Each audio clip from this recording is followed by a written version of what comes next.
So good morning, and I want to thank everybody for coming out. I have to wear my glasses because I'm aging, obviously, and I need my little notes for my PTS and TBI, but I want to thank St. Louis University for having us come here today, and I want to thank everybody for showing up on this beautiful day. I know your time is valuable, and I appreciate you coming out.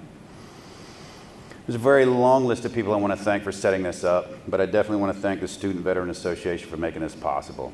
And I hope I get to personally thank those later today as well. This is what we do, this is what we're passionate about, and this is what we love. We spent this last weekend in Montana, which has the highest suicide rate in the nation. And it was my wife's birthday the night we spoke at a veteran gala, and that's how passionate we are about this. My wife loves to do special, awesome trips on her birthday, and we try to do it every year. But this year, we chose to go ahead and pick that date and stick with it in Montana. Because when somebody needs you more than you need something else, you're there for them. So we went out to be there with them. And you know the suicide rate in Montana being as high as it is, that we had to go out there. I want to thank every veteran in the room for your service. Can you please raise your hands, the veterans? I want to thank you for your service.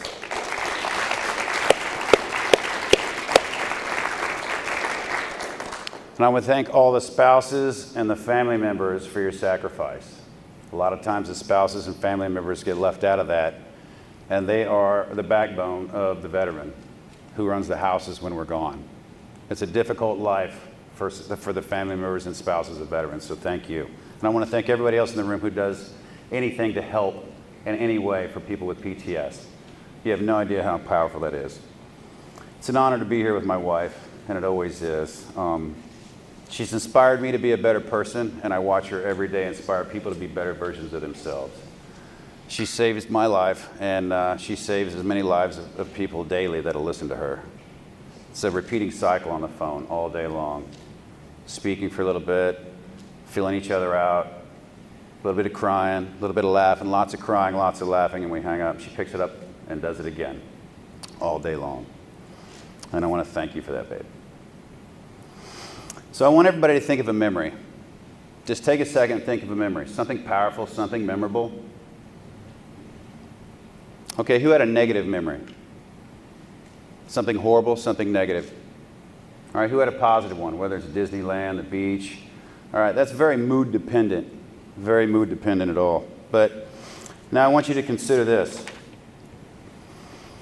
Think about the suicide rate of veterans, first responders, the climbing suicide rate of family members and children of veterans. Think about their memories. Think about what haunts them. That's a big part of why I want to thank people who help veterans with PTS, or anybody in that field that does any type of work to help people with PTS, not just veterans. You help people at their worst possible time in life, and you have no idea the impact that you have just by listening. And you'll see that the key element in my talk today will be about listening. A lot of people like to talk. A lot of people don't listen. Just sit and listen to people at some point in your life. 25 years ago, I was returning home from what was supposed to be a 1-hour mission. It turned into the longest sustained firefight since Vietnam at the time. Those memories feel like they were yesterday, and I can't shake them. And I suspect that I never will. So consider the memories of people. When you deal with them, you have no idea who you're dealing with or what they had to deal with. So try to put yourself in their shoes, take the perspective of what they went through, and understand why they might be having a bad day at times, why they might be a little pissy, a little bit, short-tempered with you. You can't possibly understand what they went through unless you stop and wonder why they're acting the way they're acting. There's always a reason why people do what they do. So the greatest failure is a failure to try. And I like to repeat that. The greatest failure is a failure to try. So what does that mean? I can tell you what it means to me. It means never stopping, never giving up, never taking no for an answer, ever. If I had ever quit each and every time I failed, I wouldn't be here today. I wouldn't be alive. Raise your hand if you've never failed. I've yet to get a hand to go up in the air. In a couple of weeks, I speak at a high school in Illinois, and I suspect I might get a hand or two. I'll deal with those kids when I get to them. But what you don't understand is that every decision you make in life, there's a possibility of failure, higher than success. And if you quit each time, you're going nowhere.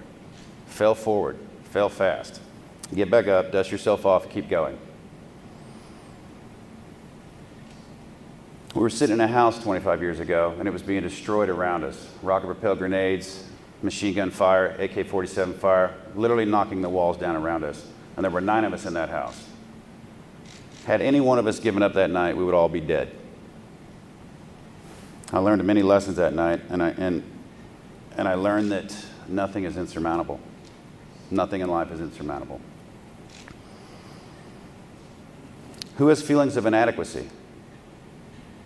I mean, be honest. Or how did I get here moments, or I'm not good enough. I have them every day. I'm having them right now. I had them every day when I was in Delta. And I was lucky enough to sit around a room in Iraq one time with a bunch of high-level leaders, one of them who just had an assassination attempt on his life a week ago, talking about who was the biggest badass. We all thought each others were better than ourselves. Every one of us in the room. Going around saying, no, you are. You're the toughest one. No, no, you are. No, no, no, you are. And I was like, it hit me. I go, we all think that. I spent so many years in this unit thinking I wasn't good enough and wondered how I got here and when I was getting fired. Every day driving through the front gate, swipe my card, turns green, I'm like, thank goodness I have another day here.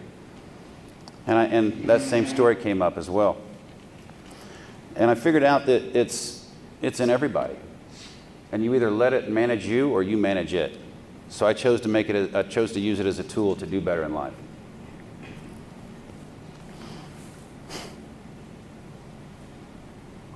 And with that, I'm gonna give you a little piece of advice on feeling inadequate.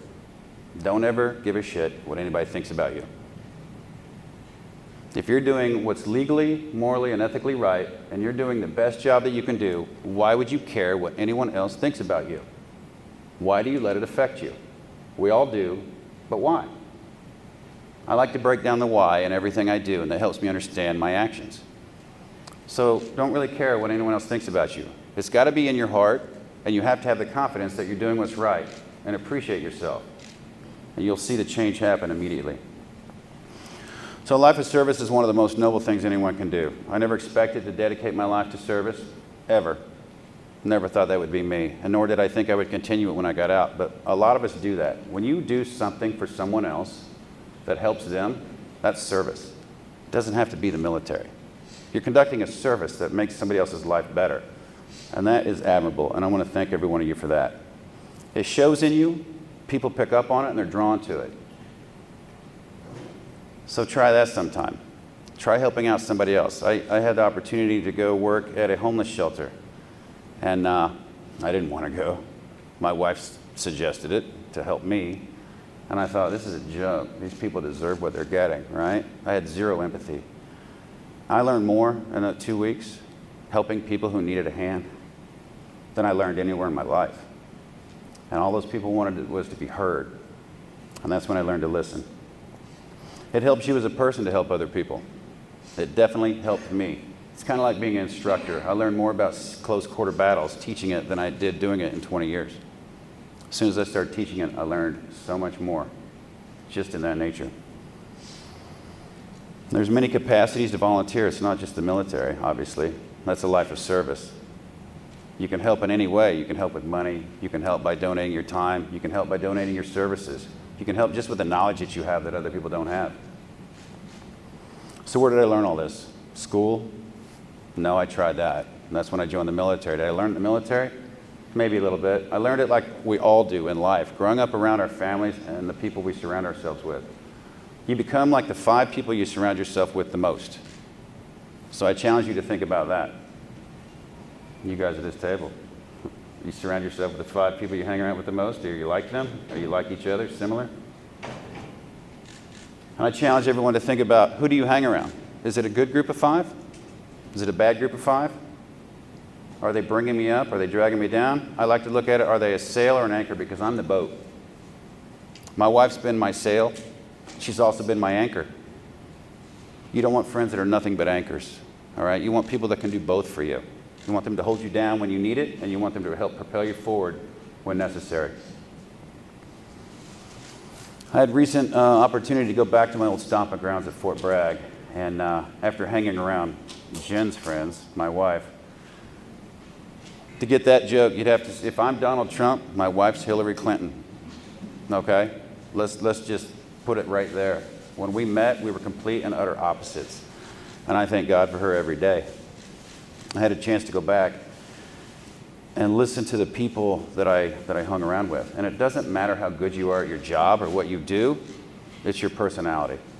That's what absorbs into you from other people. And I realized how racist and misogynistic and sexist that the people I hung around with were. And they used to make fun of me on Facebook when I used to post the political, angry posts that those crusty old vets do, right, like myself. And I stopped, and my posts started changing when I started changing. And my friends were like, "What's wrong with you? What's going on? You hanging around your hippie friends again?" And I'm like, "Why?" "Well, because your posts are different." I'm like, "Oh, I'm sorry, I'm happy. I'm sorry that I'm happy, and you guys know about it now." It's that culture of going to combat and those survival tools of anger and violence that make us that way. And unless we shake it, we can't blend back into the civilian world when we get out. There's no need for it out here. There's no need for that violence and anger that I lived with and that type of behavior. And it takes a while to shake. And I was glad I got to experience hanging around some of my closest friends and realizing I didn't really like them anymore. So a little bit about me growing up. And I don't do this because it's exciting and fun. I do this to take away excuses that people like to throw at me everywhere I go. I wasn't born with a golden spoon in my mouth. Others don't always have it better. I was bullied growing up all the time, all summer long, no matter which way I walked to the pool. Two bigger kids would always find me. I must have had a tracker on me, but they would always find me, call me names first, make me cry, beat me up, and I just stood there with my hands at my side, just crying. Turn the other cheek. My parents taught me, don't do violence, don't be this way, don't be that. And I couldn't wait for summer, or I couldn't wait for the school season to start, so I wouldn't have to get beat up every day. My parents worked all the time, so I pretty much grew up, alone with my brothers and sisters who also beat me up. And one summer, I unleashed hell on one of the kids. And I don't know what happened to the other one. I looked up later and he was running off. But I totally flipped a switch and changed. And I don't condone violence. I condone defending yourself. I condone standing up for what you are and what you believe in. But that had gotten to a point to where I just unleashed a fury on the one kid and the other one took off and I never saw them again. But I remember dreaming about going to school and getting away from the summer kids who beat me up. And I got picked on the school bus by girls. I had a nice 40-minute bus ride to school. And the girls would pick on me. I like to think it was because I was cute at the time, but I think they just liked to pick on me because I was shy and quiet. And so I never felt good about myself. We were poor growing up. My parents both worked to help put my mom through college, along the way, and they were never home. And if I wanted a bicycle, I had to go out and mow grass and get my own bicycle. If I wanted an Atari, if anybody even knows what that is anymore, I had to go out and earn my money, because I love to play Pong. So what I learned from this, I learned how to treat people with respect and dignity.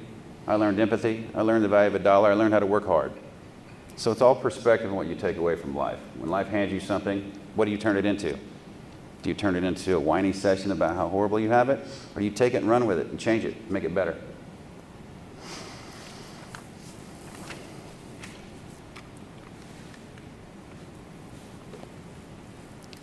So I joined the Army, right? That was going to be a quick one. I gave a little stint at Indiana University. Thanked my parents for the money they dumped into it so I could party. And my friend went to basic and AIT and he came home and he was telling me all about it on a 40-minute drive from Columbus to Indianapolis. And we're going to a John Cougar concert. He's telling me all about it. And I made that decision in that 40-minute drive that I was going to join the Army. I was like, you know what, that sounds really cool. I think I'll join the Army. I'll do 4 years in and out, right? That's too easy. Get college money, come back, pay for myself. Well, 3 years into that, I ended up joining Delta. while I was in Germany, I had a Hungarian platoon sergeant who took us to different schools that I wouldn't have been exposed to. We got to go to French commando schools, the first platoon to go together to French commando school. I beat out about 300 other participants and got the only slot to German Ranger School. So I got to go to that. We went to the Swiss March, platoon competence training. So I had a little different taste than just motor pool Mondays, changing the oil in the APC and driving around and freezing all the time. I got a little taste. So I decided to go to Special Forces Assessment Selection and then the Special Forces Qualification course and made that. And while I was in language school, two people approached me and they said, hey, we've been watching you. We've been in the Q course with you. And I had no idea where they worked. And they said, we think you have what it takes to be in the unit. You should try it. And I go, sure, what's that? So they kind of explained to me what Delta Force was. And it sounded awesome, of course, because it's recruiting. And so I went ahead to selection and made selection that year. And then I made the 6-month operator training course. And I sat down in the unit and I was like, wow, what just happened? I just spent the last 3 years in schools. And now I'm sitting here. And I remember sitting in the psychiatrist's office, which they do often, to make sure you're not crazy.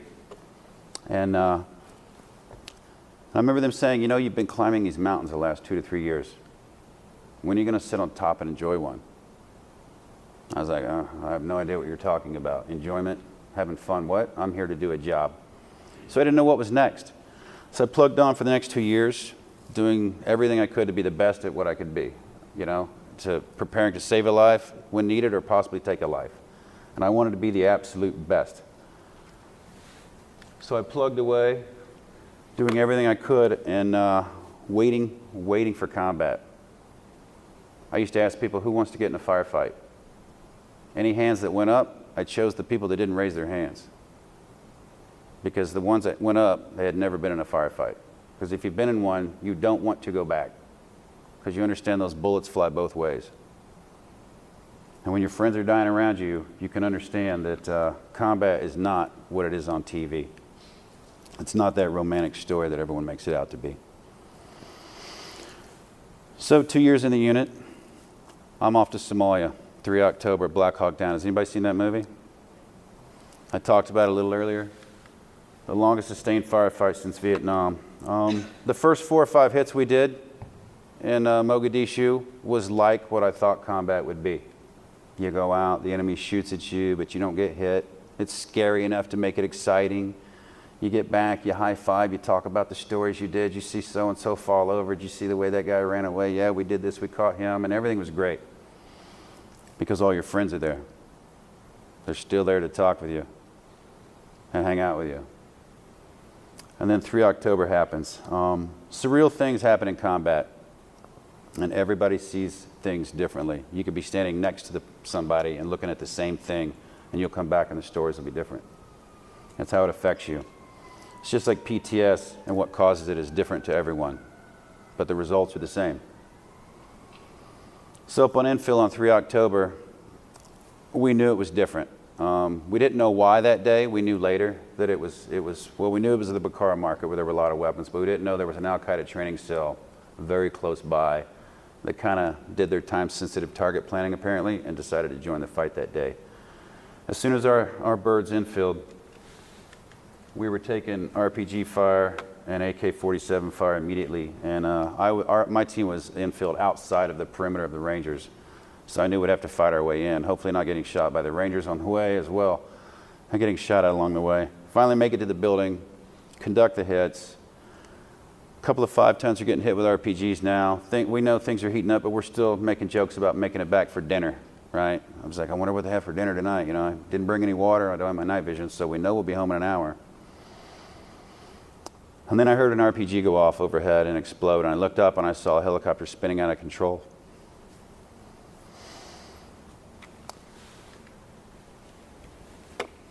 Sorry. And I knew it'd be different. I knew the mission had changed. So we make a quick plan, and we start pushing east towards the crash site and pushing north. And every intersection we pass were hundreds upon hundreds of locals shooting at us and paralleling us, trying to beat us to the crash site. So we gave up security for speed in order to beat them there, and that cost us dearly. remember turning north and looking across the street, and I saw a friend of mine, Earl, shooting up at a target up the street by the helicopter crash site, and I turned and started engaging. When I looked back, 2 other friends were dragging Earl away. And that's when I knew that we weren't invincible. That's when I knew everything I thought about the training that I did would make me invincible was wrong.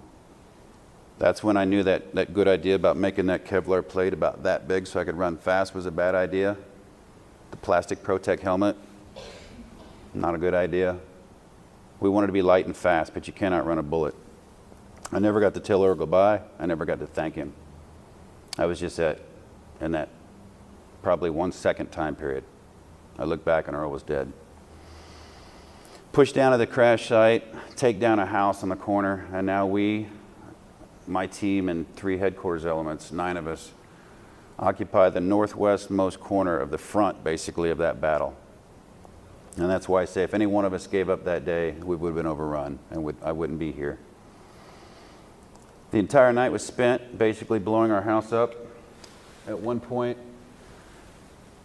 I just got up off of a bed pulling guard out of a window, and we rotated around the house. That was how we rested. We got up and rotated to the next window or the next door. And my buddy sat down. He started looking out the window, and I got to the door about for meeting my wife away, and I turned around and asked him a question if he wanted me to fill his canteen with some water. And the room explodes, and a red motor's flying around the room and lodges in the couch and catches fire. And I'm just standing there in shock. I didn't really know what happened. And somebody yells, "What happened?" And it hit me, and I yelled RPG and went running in the room and bent down to grab what I thought was his leg, and it being a concrete pillar laying on top of him. He came up unscathed other than slight concussion and had the wind knocked out of him. Had to put the fire out in the room. I'm like, this is bad. Now I have a hole in the building. That's even worse. And now the house is on fire. Does it get any worse? And it did. All night long it got worse. We were struggling against rapidly devolving conditions all night long. We ran out of ammunition at one point. I literally had my knife out on the bed. We had no water. We didn't bring our night vision, so our technology was worthless. We ran out of medical supplies, and people died because of that. They couldn't get it to us. We finally got resupplied later with some water and ammunition, which is a whole nother probably book and story of just that 15 minutes of going out in the street and grabbing all that. But at one point I was looking at the enemy, which was literally a foot away from me outside of a window. I knew I was going to die that night, and I think that's when my switch flipped. And I went from having empathy and care for people in life to 0 empathy for anyone. For many, many years after that, though I didn't know it when I was in the military, my behavior was horrible. If you were in a bad spot, or if I saw a homeless person, I thought you should have stayed in high school, you should have paid attention, you should have studied. We make our own way. And never, for 20 years after that, did I think that anybody deserved anything in life other than what they made their way until I needed a helping hand. So we spent 18 hours doing that, and finally 2 armored vehicles make it to us out of the many that tried. We pulled the helicopter frame off of the bodies of the pilots, which is the only reason we stayed. We weren't leaving the 2 dead pilots who were trapped under the frame. We got the bodies out, we threw all the dead on top, all the wounded in the back, and it was time to leave. And I was never more elated than to see a bunch of 10th Mountain Division soldiers walking up the street like they knew what they were doing to rescue the Delta Force. The numbers impressed me, and I really, really appreciated them being there that day, and I told them so later. So I opened up the back door of the armored vehicle to get in. And we have a saying in the military, how many people can you get in? You name the vehicle, and the answer is not a number, the answer is always 1 more. Not that day. Not getting 1 more in that day. They literally pulled the door shut on me, and I knew. So we make a quick plan. Armored vehicles will drive nice and slow, we'll run next to them, we'll use them as cover all the way back to where the other vehicles are, and we'll be good. First shots fired, armored vehicles took off. They were Malaysian. They didn't want to be there either. So we're left there exposed with less than half the element we fought our way in with, fighting our way back out, and we ran the Mogadishu Mile. Again, I knew I was going to die. I knew it, so I was just going to take as many as I could with me and save as many of my friends as possible. And I didn't care. So we finally make it back, finish the Mogadishu Mile. there's a whole line of vehicles, tanks, armored vehicles. They're shooting in all directions. And they put me and my team in a mix of a team in the back of an unarmored Humvee. So I get to drive out with 2 Humvees, and we went the wrong direction that everyone else went to the Pakistani stadium. I ended up in the back gate of the airfield, which is a lot longer of a route, shooting the entire way. And I didn't know until Montana this weekend when I showed this picture. A gentleman came up and showed me a picture of his vehicle, and it was this exact vehicle. Years later, he goes, "That was my vehicle." And I had no idea, and he gave me the reason why we went to the wrong place. Apparently, there was chaos everywhere. Nobody knew what was going on. People were just trying to get out of there. So we make it to the back gate, and I'm waiting for the rest of the convoy. They don't show up. My radio's dead. I can't call anybody to find out what's going on. And me being Golf 5 on a 6-man team, I'm in charge now, right? And I have no clue what's going on. I've been running around shooting people all night. I'm not in charge of anything except myself. So I make the decision to drive around the airfield, go back to the hangar where we lived, and wait on everybody to show up and figure out what's going on. And that's when I saw the devastation.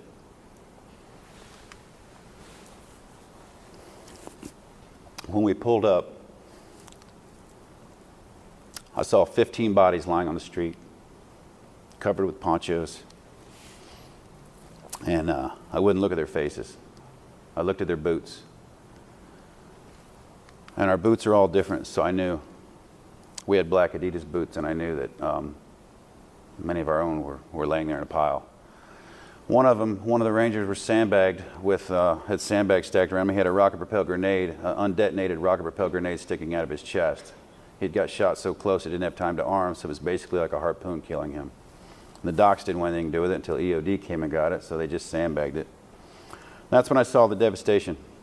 That's when I realized how horrible the night had gone, because in combat you're looking through toilet paper tubes. That's all you see. Any kind of stressful environment, everything sucks into what you can control because your body knows you can't do anything out here. Your brain takes you to here. And I didn't know until then. And I tell this not because it's a war story, and people think war stories are cool, or I like to talk about it because it's difficult 25 years later to say those words. But I do it to bring up the fact that when you think life sucks, it really doesn't. Again, when you think things are insurmountable, they're not. So any excuse you give yourself to quit something is bullshit. Don't ever quit. All right, that's your first failure. So the remainder of my military career, I go on to be lucky enough to be a CSM, a Command Sergeant Major of 2 different squadrons in Delta. I was lucky enough to be selected to be the Command Sergeant Major of a 10,000-man task force, and now I'm in charge, which is not fun. All right, when you're in charge of yourself, life's easy. When you're in charge of 10,000 people, well, when you're responsible really for 10,000 people, because you can't honestly be in charge of that many people. You're in charge of a group of people who are in charge of a group of people, and it just keeps growing. But everybody comes and looks at you when something goes wrong, don't they? So what was missing? How can I possibly take care of all my men when I can't even take care of myself? I didn't know I was that messed up. I had no idea. What happens to someone who's seen so much horror?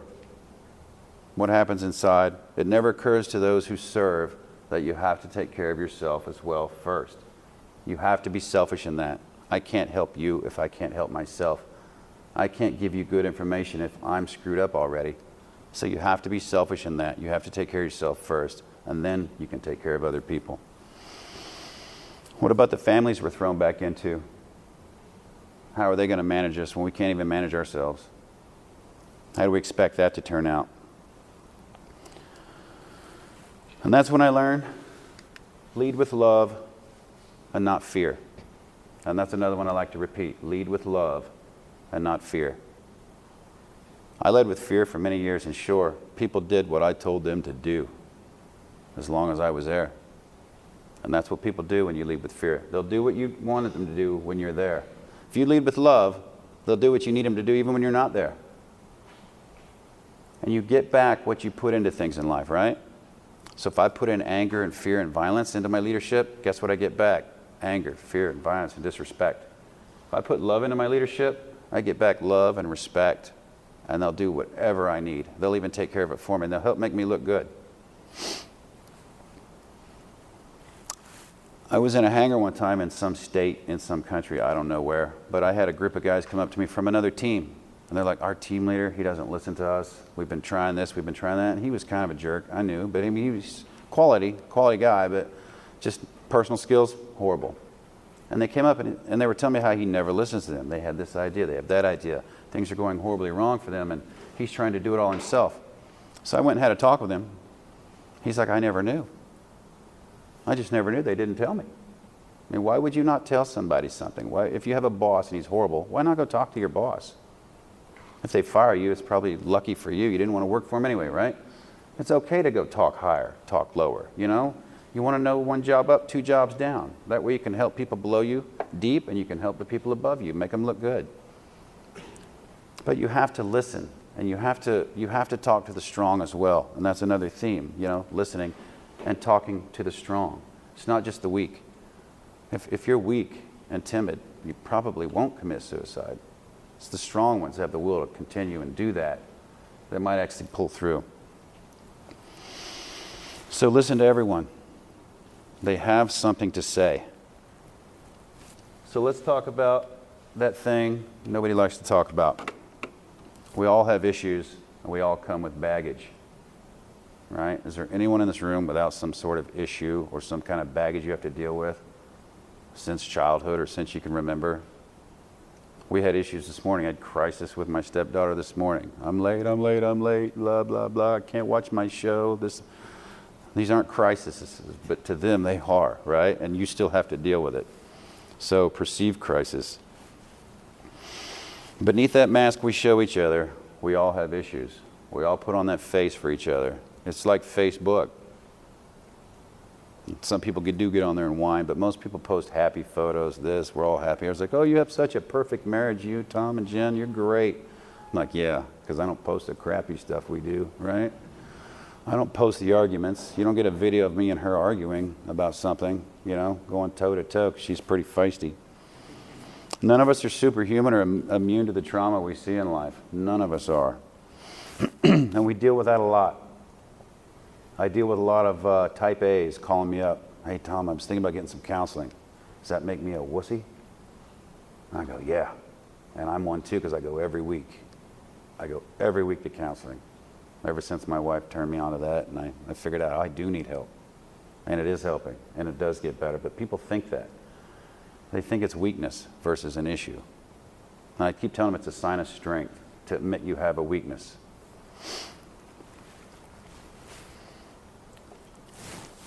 Civilians with PTS, are they different? Is there any difference? PTS is PTS to me. I don't care where you get it. If I broke my arm in Iraq or I broke my arm in Omaha, is it different? If I get PTS in California, I get PTS in Syria. Is that different? The event might be different.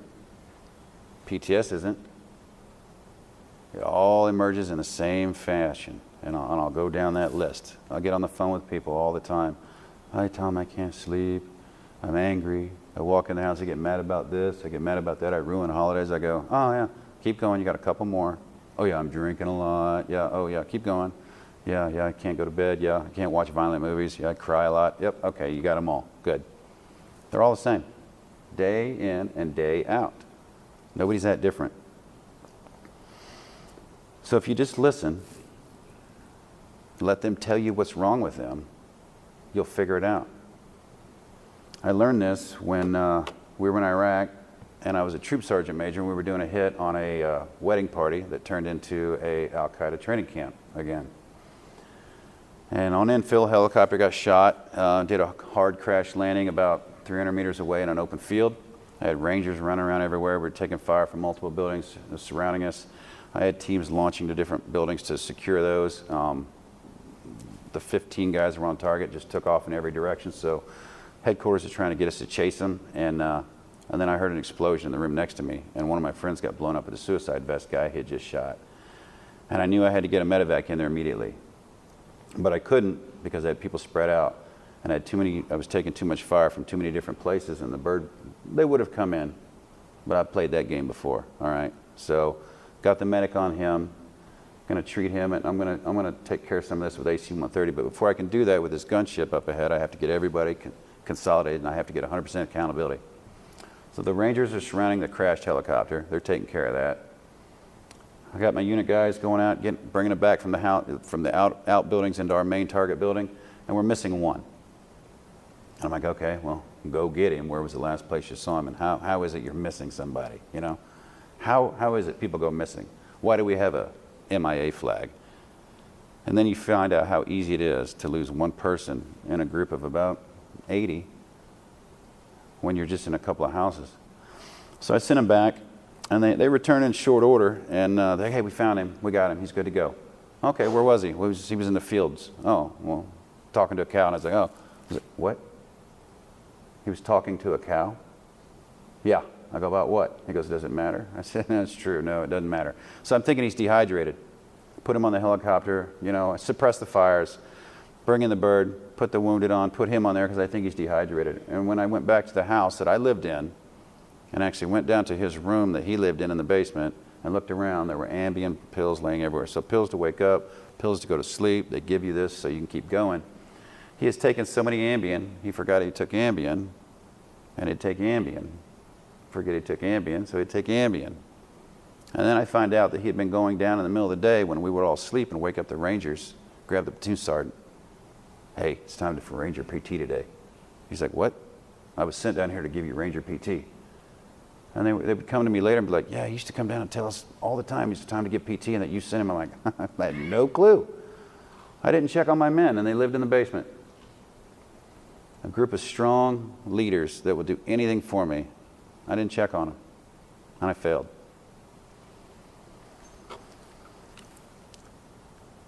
So how do we get PTS or PTSD? And Jen and I like to take off the D. Anytime you say disorder, turns people off. It's biological. It's a natural reaction to a horrific event, whatever that event may have been. And your body's just trying to protect you. It's not a disorder. It's necessary. And again, you either manage it or it'll manage you. But we like to take that off. But I tell people, who cares how you get it? I mean, unless you want to hear a cool story, who really cares how you get PTS? Right? You have it. Great. Let's fix it. Let's work on fixing it so you can get better and move on. You can't live your life living under the conditions that you do with having PTS. I tried it. I did pretty well for a while. People are different in how they manage it because people are different. People are different in the levels of things that affect them. One thing may affect you that may not affect you, and vice versa. And then you may deal with something differently than you deal with something. So one stop fixes and the Band-Aid that cure-alls doesn't happen. You have to listen to each and every individual story, each and every individual's issues that they're having, and deal with them personally. People used to cringe when I tell them I live in daily pain from the 8 back surgeries that I've had. And they're embarrassed to tell me that they hurt their back bending over picking up a quarter, or they slipped on ice. I'm like, well, I've done that too, and it hurts just as bad. It doesn't matter. Pain is pain. I don't care how you got it. Again, that's just another story. It still hurts just as bad. And depression and sadness is just as bad no matter how you got it. It just affects people differently. So again, we're all the same, and we need to manage our issues. So whether it's retirement, change in job, loss of a friend or family member, or something horrible has happened to you, or you're lucky like me and you've had all those things happen to you, right? What are the things we don't talk about? There's many ways to trigger depression and PTS. What happens at home, away from the public eye? What are the big secrets we don't talk about? Right? There's a lot of them. Drinking, self-medicating, drugs, anger, lack of empathy, destructive lifestyle with no boundaries. You veterans, let me know if some of this sounds familiar. Family issues such as abuse in any fashion. Emotional, physical, verbal. Inability to get to sleep or stay asleep if you do finally fall asleep. Emotions that you don't know where they come from. Crying, whether it's from happiness or sadness. Pure sadness. I have friends call me and tell me, hey, do you find yourself crying a lot? I'm like, finally, somebody asked me. Yeah, oh yeah, I watch home improvement shows, and when they do the big reveal in the end, I'm like, oh, so happy. I start crying. I'm like, what's wrong with me? Literally, what is wrong with me to be this emotional? And then I start getting calls and emails and texts, you know, I'm always in private. Always in private. I'm the only one that throws it out there like that. And they're all doing the same thing. 2 days ago, I get hit up by some old SFODA commander. He's worked in Iraq for the last 8 years in the embassy. I said, man, I cry a lot. Is that weird? And he texts two people, one his best friend and me. His best friend sends back, shut up, you baby. I send back, yeah, I cry all the time. It's natural. We can help you. He jumps over and texts me privately, thanks, man, I really needed that. So those jokes we give each other, suck it up, buttercup, and I see on Facebook with a lot of these Rangers and these hardcore kids, you know, the young ones going at it, you know, stop being a baby, just go out and shoot something, get your gun and go to the range. Those aren't fixes, people. Those are not fixes. That's part of the problem. A lot of nonprofits want to partner up with us. First thing we do is go to their sites. They're promoting the women with big boobs and the bikinis shooting guns, trying to sell coffee. We're like, that's not our thing. We're trying to get rid of that. That's the culture we're trying to get people out of. All right? We're not saying we just want flowers and pictures of people smiling in rainbows, but we don't want to push that culture that we think is causing a lot of this.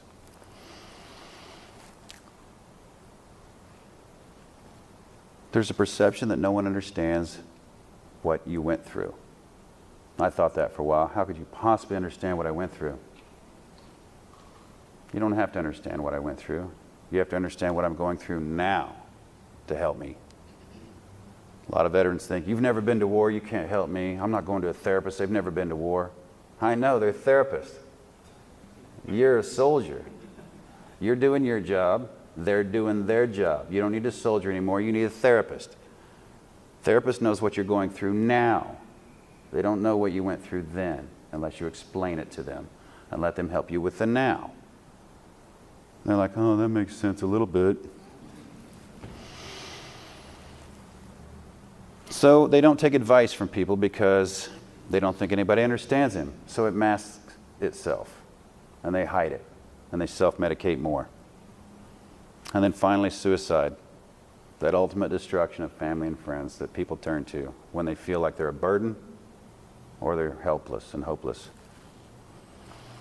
A friend of mine was in Somalia with us, and then he was my team leader for many years after that, and lots of train-ups for different things in different parts of the world we went to. He retired, moved to Ohio with his lovely wife and 3 daughters. They used to babysit my son growing up. And we were pretty close. You know, when you move apart after retirement, you lose touch, like we all do.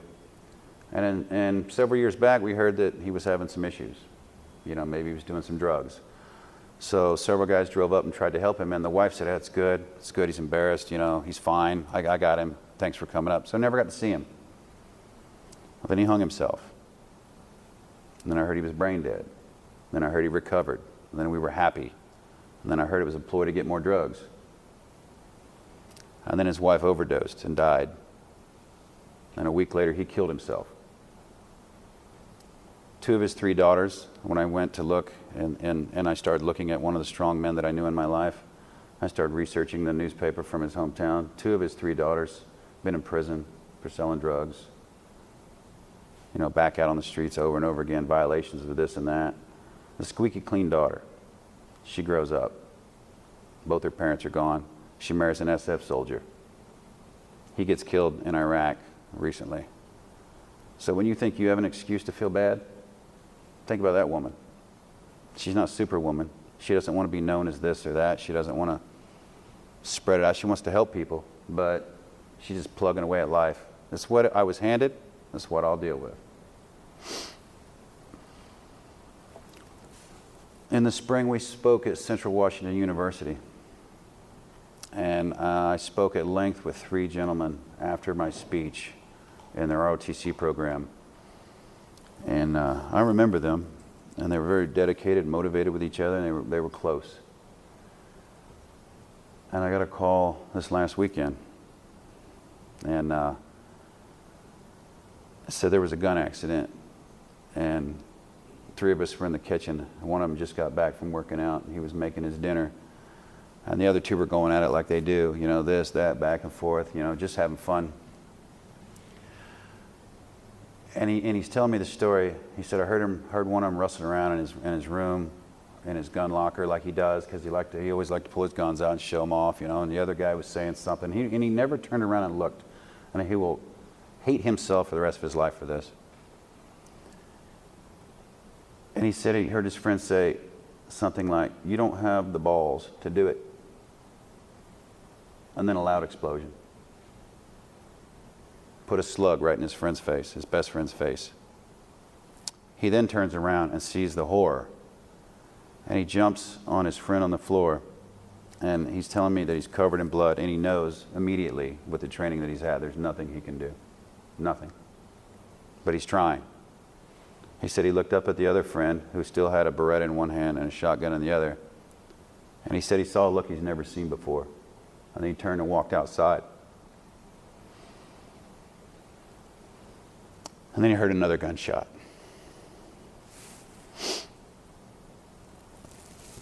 One tragic mistake. And then I said, what you saw was hopelessness. He said, I should have taken care of him. I said, you triaged, you did what you could. Don't ever, ever blame yourself. People are responsible for the mistakes they make and the things they do. And you can help them if you can help them. You chose to help the wounded you thought you could fix. It happened in a short few seconds. That hopelessness can overcome you in no time. And he still blames himself. And I don't know. You know, I talk to him often. Hopefully he'll make it. He's got a good support system. But John's wife hiding his issues. Through the stories of this friend from Central Washington University about this guy pulling his guns out a lot. That's an issue, right? There's weapon safety that we follow. And so, yeah, in a way, there's a little bit of responsibility there, because we can't keep secrets. We can't hide the secrets that are harming us to make us look good. If we share them, we can help each other. If we keep them secrets, there's nothing we can do. My bad. That picture here, 5 years ago. 5 years ago, I was sitting in a parking garage in Akron, Ohio. I want to close this short loop. I met this man over here, Scott, about 5 years ago now, in Ohio, who introduced me to this lady here, who's going to be filming for us. And Scott was in Somalia. I'd never met him before until then, and I never met her before until then, and here we are together today. But I dropped everybody off out of the car, and I'm sitting there, and I told him I'd catch up, and we're all supposed to link up in the lobby. And I was done. In about 10 seconds, I realized that what I was doing was not what I wanted to be doing. I was miserable. The guy I was working for at the time made me, well, he didn't make me anything. I allowed him to let me be miserable. And I pulled out my gun. And the only thing in my head was, do I put it in my mouth or to the side of my head? I didn't want to screw it up. And that's the only thing going in my head. Is in about a 5 to 10 second period of I've heard people who are trying to do this and screwing this up, and I don't want to be maimed and then be a burden even more. And then my phone vibrates and scares me. And it was one of the film crew from that day telling me that I was late for a meeting. And if I was coming. And so I slipped back into military mode. I don't want to be late, right? That's more important than killing yourself for sure. So I put my gun away, and I thought, I'll never talk about this again. And I went down and made that meeting, and the first thing we did, I think, was take this photo. I thought I was happy. And I looked at that photo about a month ago when it popped up. I was like, wow, I was miserable. I was overweight. I was declining. I was drinking. That's about as far as in life I was going to get from a drink that day. I'd walked into the bar, still got my kit on. I'm going to get me a drink, right? By the end of the night, I'll be miserable. I'll hate life and I'll never drink again in the morning when I wake up, and about 3 o'clock I can't wait till it's time to get another drink. And I thought I was hiding it, but I think it's pretty visible right there. If you never met me, sure, you might not know. But I was probably the most miserable person on the planet at that moment right there.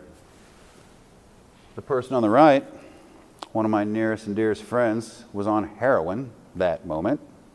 Probably why he looks better. Cocaine, I don't know, he ran down a list of every illicit drug on the planet. I used to call him Sweaty Teddy because I never knew why he sweat so much. It must be the crystal meth he was on. Drinking as well. He finally reached out to us one day, and we got him into Warrior's Heart, and he's the biggest pit bull in the world to getting people help. He's completely and utterly turned his life around from killing himself to helping people every day. We'll send him somebody, and I don't have to worry about it. He's on it, he gets them in, he gets them help, and he checks up on them. And he's staying strong. He recently lost his father, who was his inspiration, in a Green Beret in Vietnam. I was worried. We checked on him a lot, but he pulled through and made it. So my wife saved me. My wife saved me that day because I ended up marrying that person that texted me. We started dating, and she saved me every day since then. And I sit around, people ask me how, and I always wonder why and how she did it. I don't care about the why, I wonder the how. And I look back on a story when I visited her. I flew from Savannah to St. Louis, and we went on a date. And I was sitting in a street side cafe somewhere in this city. I don't really know where. And it was 5 years ago, so 20 years after Somalia. And she's like, leans over and says, tell me about Somalia. Never heard about Somalia. And I hadn't talked about it in 20 years. I saw the movie once when it released, and they had a pre-release screening for us with all my friends. I tried to watch it since and can't. And I opened my mouth to try to tell her about Somalia and start bawling. Here I am, this retired commando now, right? Trying to talk on a street side cafe, and I'm bawling and sobbing with my hands over my face as I try to tell these stories. And I told her she needed to stop because everybody thought she was dumping me, and people were going to think how rude she was, you know, for breaking my heart. And for hours she sat there and let me sob and get through these stories. And she helped me by letting me pour out the poison, by listening, taking my stories and not judging them, listening with empathy. She keeps me off the couch and active, which is what kills a lot of us. She calls me on my shit when I try to give it to her. She gives it right back, and by getting me to continue my service to this country just in a different way. But most of all is by understanding. When she listens, she understands, she doesn't judge, and she gives empathy. And that's where I learned it again. It's hard to get excited about depression and PTS. It really is, because nobody wants to talk about it. My first speaking engagement was at Congress. I really wished for a middle school somewhere, but I think they're similar, but it was Congress. And they hadn't had a veteran up there talking to him about PTS. I was like, are you kidding me? You haven't had any veterans up here to talk to them about PTS at all? They said, no, you're our first veteran. So we went meeting to meeting through the tunnels of the Capitol, sitting with senators and congressmen and staffers. And I tell them the reason nobody wants to talk about it, because you have to admit you have issues. People call it weakness. Not being weak. No, it's not weakness. It's an issue. And you bring it up to address it is strength. You have to talk about what you're hiding. Nobody likes to do that, right? That's why we hide it. You have to admit it scares you. It scares the hell out of me every day. And you have to admit you're not as strong as everyone thinks you are. You're not the hero they call you. I hate that word. Hero. I call other people heroes, but I can't stand that word. I'm not as strong as everybody thinks. I was trained. I was very well trained. That's different. I'm not as strong as people think. But you need to realize that it's self-discipline and the mastery of your thoughts that control everything. Your thoughts become your words, become your actions. And if you can't control that, you can't control yourself. So we need to know it's the choices we make. It's all the choices we make in life that help or hurt our families. This is what I would have missed. None of this went through my head when I was going to kill myself. Too many pictures to put everybody on here it would have affected. Way too many. I'm now blessed enough to be able to admit it and help people with it. And I'm happy about that. And there's no limits to who PTS or depression can affect. There's no level that'll stop taking you down if you let it. It'll drag you all the way to the bottom. And yes, it still affects me, and therefore it affects my family still. So what have I learned? Lessons learned in life, and hopefully today. We're all the same or similar. We're all the same or similar. We all have the same fears and issues. Don't be afraid to ask questions or talk to each other, especially the ones you think are strong. Have confidence in yourself. Don't care about what other people think about you, right? Excuses mean that you're tied up in somebody else's point of view of you. And what does that matter? When you blame yourself, you can be truly happy. I used to blame everybody else for my issues. The VA, the military, right? You see it all the time. The VA stinks, this and that. We blame everybody else, right? You've probably never been blamed for anything, have you? You know? But people like to see you show up when they want you, don't they? Right?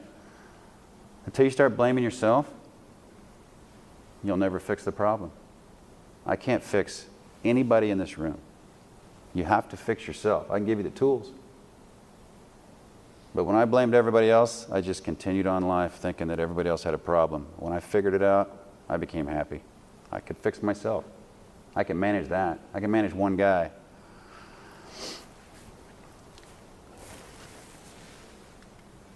So in closing, I want to remind you, and I want to thank you again for having us here today. I want to remind you to never give up, ever. That the greatest failure is actually the failure to try.